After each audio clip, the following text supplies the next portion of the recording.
Kyle and me are going to talk about the awesome topic of where CDOs come from. and what CDOs actually are, because there's always this weird thing that you don't have people in data leadership positions that are completely coming from the business side and from the tech side.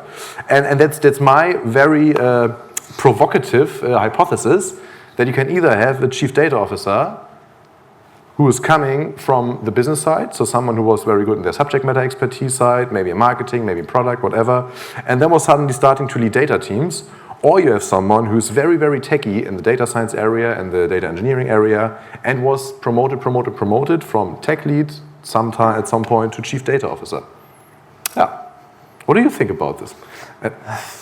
Well, we've definitely take longer than 27 minutes to answer that question, Tim. But look, I think most of what we see, so obviously, I guess just for some context, right, Orbition Group, we're a search firm, so we do a lot of placements of data leaders and kind of CDOs into roles of all shapes and sizes with different organizations. I think fundamentally, in an ideal world, you'd find someone that has a hybrid skill set that sits in the middle of a spectrum, or you hire someone that leans one side of that spectrum or the other with and builds a leadership team with them to pick the gaps. I was just saying actually over lunch that the slight challenge with all of this is that, you know, we probably all have similar views on this topic. The biggest challenge is actually how do we elevate those views to the people that probably need to hear these conversations, because I think fundamentally a lot of the challenges we face as an industry end up that they're driven by the perception of what data analytics is by people that aren't data analytics people. And because often it's, you know, data lives in a system, we need a platform, we need engineering to move it, we need tools to visualize it, it becomes very tech focused.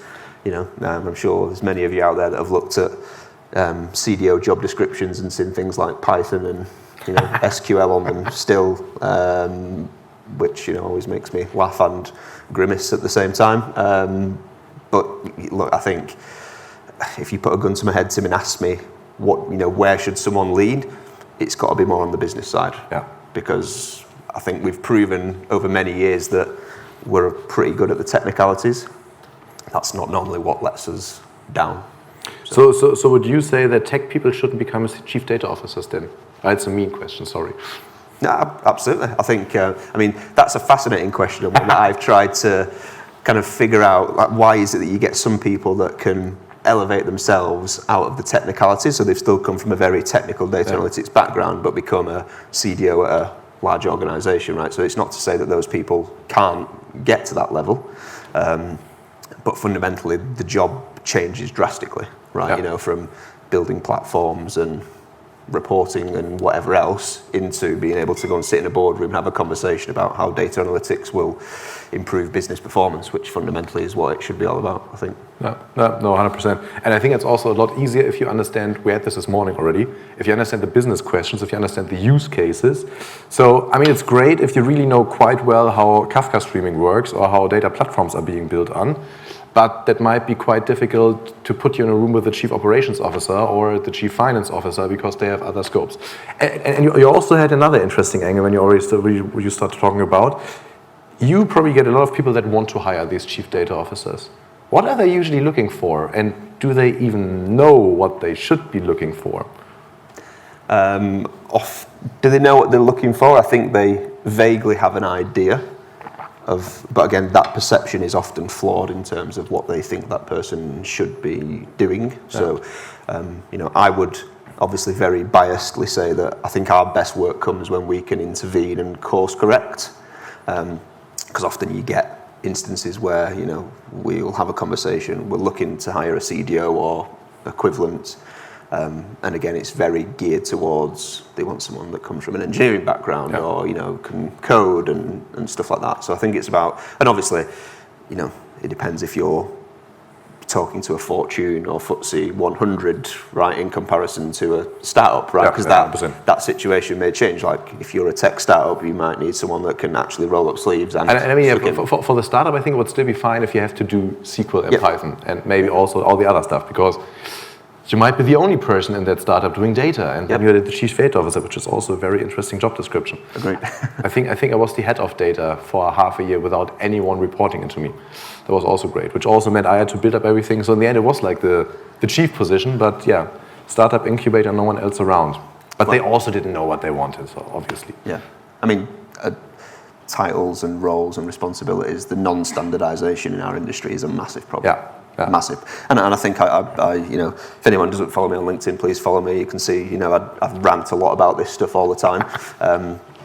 But I put something on the other day about, we use the term data leader quite generically, which I find fascinating because at the practitioner level, as an example, and I use this when we speak to organisations quite a lot, is that if you think about like a data engineering, for example, they struggle to hire at that level because there's typically more demand than there is supply. Yeah.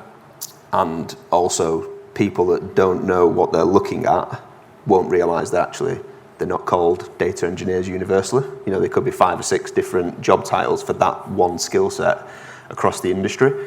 Whereas in the data leadership space, now we've got everyone, it's the kind of flip problem, right? Everyone's saying I'm a data leader, but someone's like a pure out-and-out technical person, someone's a data management person, someone's a strategy person, so I also think that plays a bit of a part in the problem sometimes. Yeah.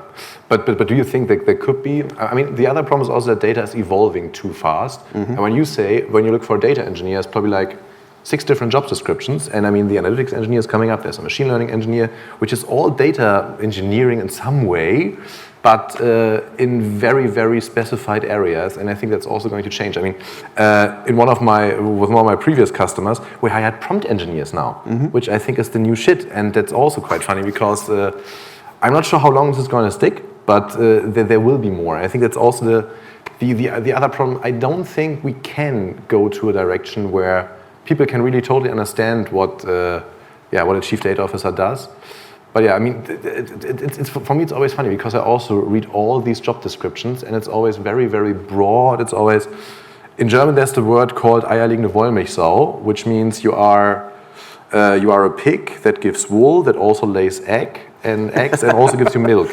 And I think that's exactly the same thing because if someone hires a CDO, probably shit has already hit the fan, so there might be problems already running around.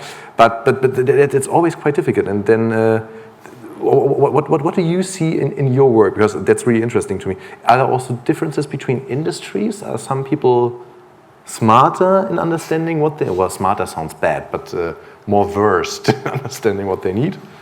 Well, I think, if you take financial services as an example, that's, obviously heavily regulated and therefore is further along that maturity curve, they typically have more of an understanding of what the role is. But then, if you follow the Gartner research around, version CDO 1.0 to, whatever we're on now, 4, something like that, obviously that changes, right? And I think I've said this openly a few times. I don't know whether actually we may need to get comfortable with the fact that there might need to be multiple iterations of a CDO in an organisation that takes them through that journey.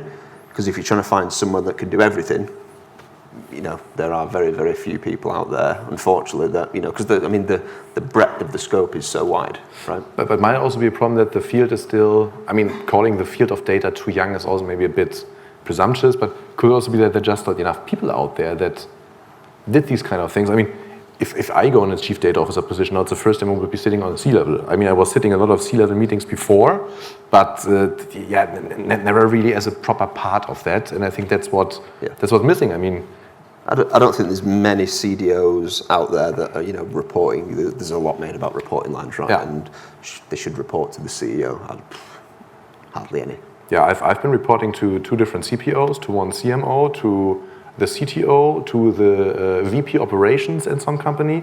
Yeah, that was, it was always fine because it was always useful. Fun fact, one of these, 3 positions were held by the same person in different companies, so I could work quite well with that guy. Mm-hmm. But otherwise it was always like, where does data have the biggest value right now? And I think that's really also a problem because, yes, it might be quite smart. So for example, the CTO position was when we had to start the data mesh. and that was clear that we have to work very closely with the data producers, but you always miss something else. There's always something left under the table and just pushed away. Yeah. Well, I mean, I think what we've seen. I mean, I've been doing this now for nearly 15 years, right? Yeah. I think what most data analytics journeys started out from IT as a bit of FOMO, possibly a bit of hype, regulation, if that's the industry that you're in, but often from a point of, well, actually there is no strategy to this, but we don't want to be seen not to be doing it, because obviously that also looks a certain way, right?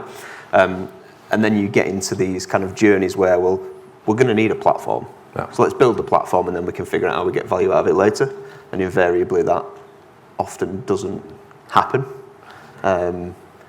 And that's why you then get into the conversation about tenure, and it's all interconnected. I think that's the point. Oh, we already have nice questions from the audiences. What are the top 3 skills for a CDO?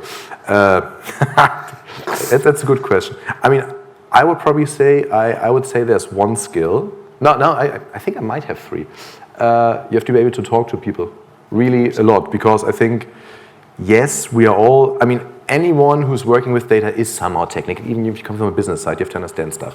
But I think the most important thing is really that you have to be able to talk to people, that you have to be able to listen to people, and that you have to be able to understand business problems, what we already had this morning was the same topic. And I also think, I mean, you said it's weird if there's SQL and Python in there. I think it's still good if you have some kind of understanding of what the current technologies are, which is really hard, because I mean I can't even fathom to be completely sitting in a C-level meeting, taking care of all these kind of things, and then also being completely up to speed with everything else that's coming up.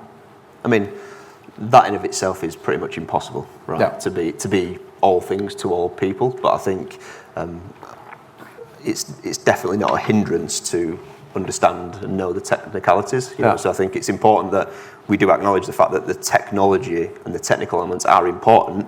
They're just typically not the things that have let us down. So that to answer that question, it'd be for me more on the business acumen, storytelling. Being able to sit in those rooms and talk to people about what the value of data is, but get to the point of understanding. I think differences around what I see a lot of is people kind of conflicting data use cases and business use cases, right? As an example, we might hear something like, we've added a load of value, our time to insight is reduced by X, okay? But that's quite data specific. That's the worst case. I hate this. Yeah. It's like, how do you measure time to insight? What's like? But the CEO doesn't care about that, right? That's or they might do, but it actually doesn't help you quantify what value is. It's like, oh, cool, and then what?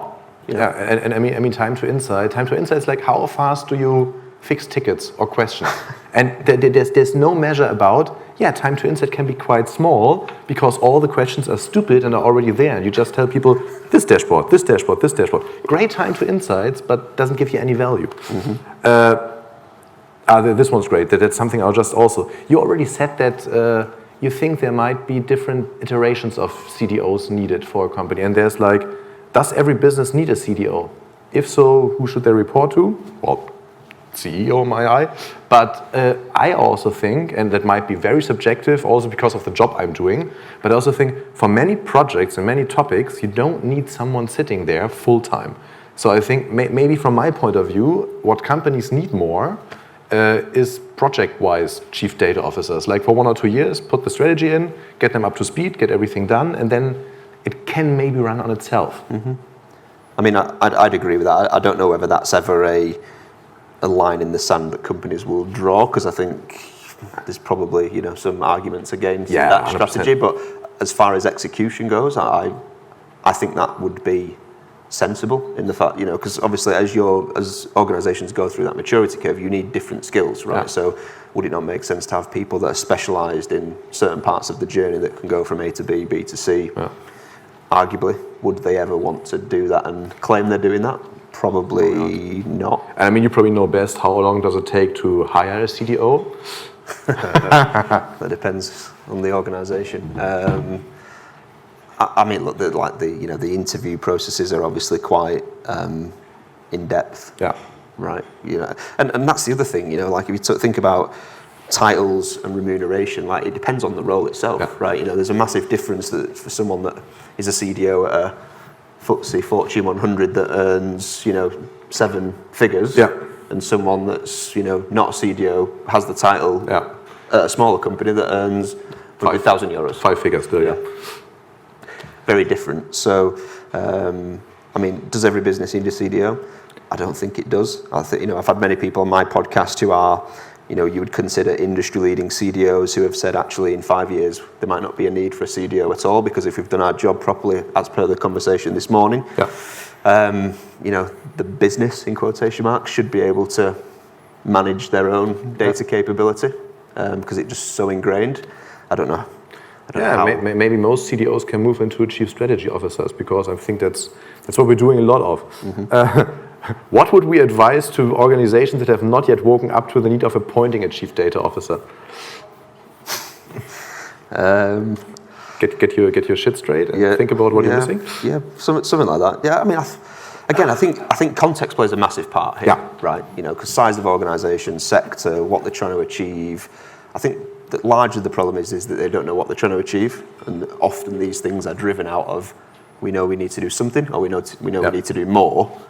But actually, what that is, and I think we see a bit of a gap in the market at the moment that we've tried to address on, kind of to your point, a bit more of a kind of fractional thing.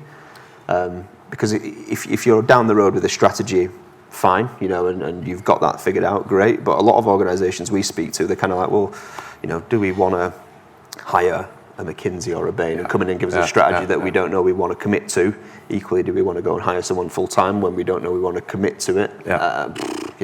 I personally think there's going to be a lot more work for CDOs in kind of fractional capacities where they might have 4 or 5 employers where they're doing a couple of days a month. I think that'll be a and I think the other thing is also, what would I advise companies? They have to understand what they need, and I think the only thing how this works is trust. Because it doesn't matter whether you hire the McKinsey guy or whether you hire someone full-time. You have to trust that you need the work that this person is doing. And if you don't trust into this, then this is failed from the, bound to fail from the beginning. Yeah.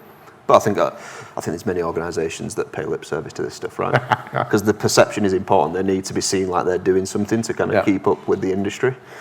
Whether they truly buy into it, put their money where their mouth is a completely, and I say this when I speak to CDOs all the time, if an organisation hires a data engineer, with the greatest respect, a data engineer probably cares about what tech stack do I get to play with, how much are you going to pay me, does it look good on my resume, broadly speaking. Whereas a CDO, it's like, well, is there investment and budget, alongside all the logistical stuff, is it the right role, responsibility, reporting line, do they actually get it? Yada, yada. I actually had a great offer for a chief data officer position in Germany. And I also asked another question, because it was a very German company. I was like, what's your language in the company? Oh, German. How many people should I hire? 50? Yeah, no way. It's not going to happen. That's because it's impossible. And that's also something we also had this morning. What do you think about this whole entrepreneurial mindset thing? Because from my point of view, it doesn't work. If you don't have this, you can't really be... I would actually say you can't be a good data leader if you really don't have this entrepreneurial thing.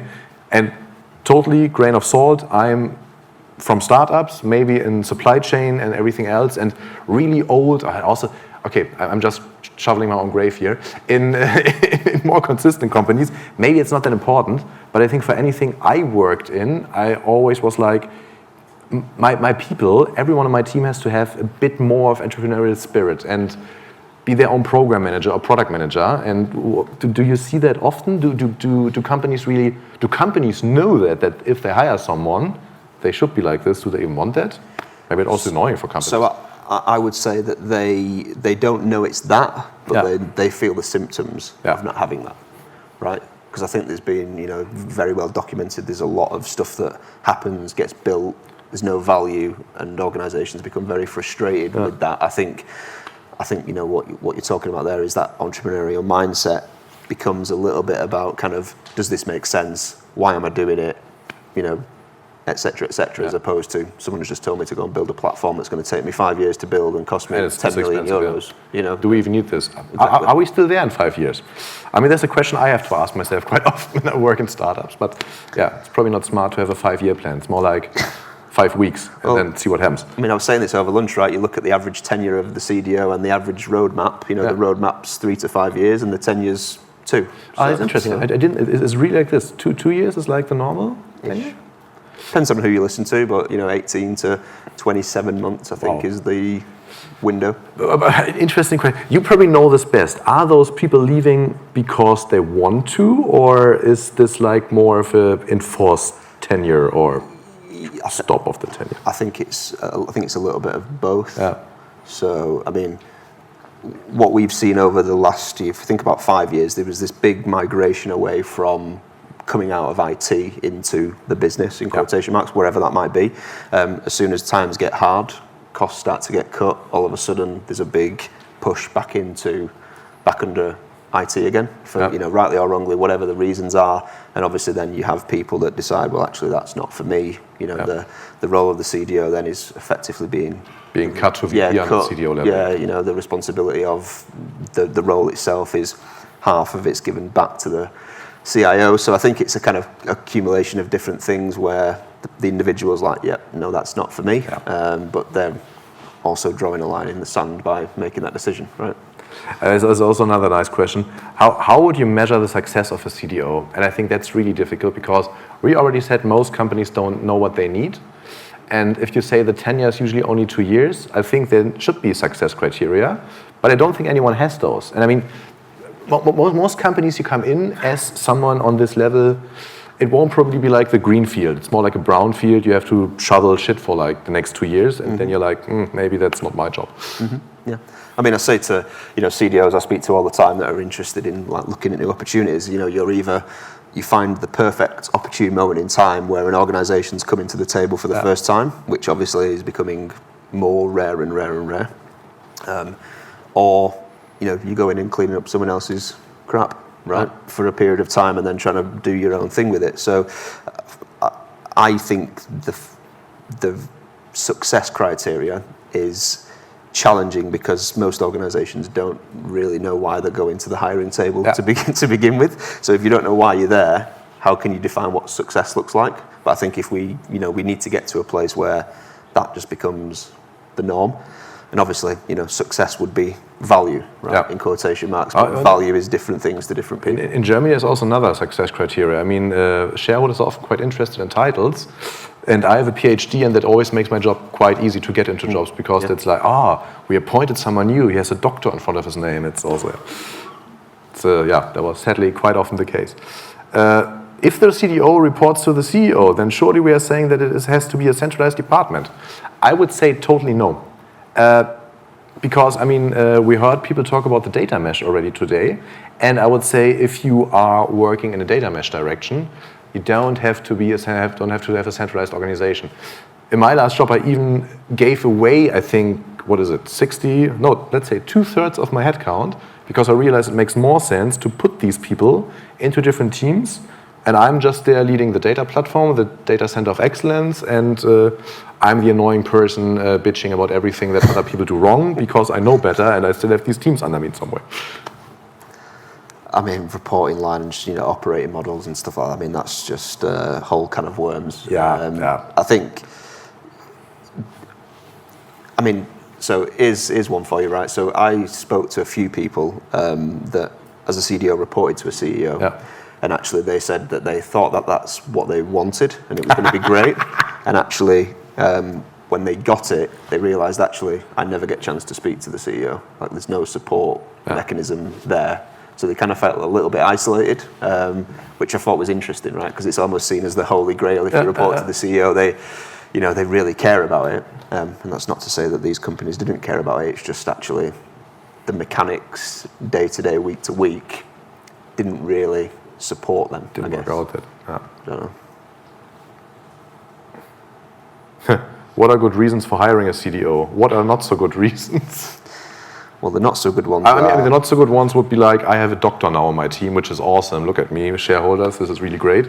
Yeah. Please don't do that. Not so good because everyone else is. Which is ironically why most we need to do more on AI. Also not so good reason, I would say. Yeah. We need AI use cases now so we can show that our stocks rise.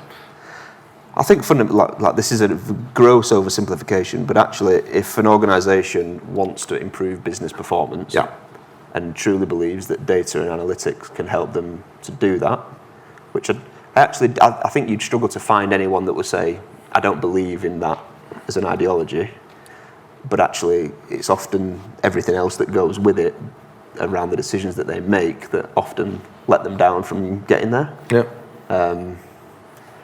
I mean, in a nutshell, it should be as simple as that, right? It's interesting when you say that. You've done quite a few recruiting processes and stuff, right? You know this stuff.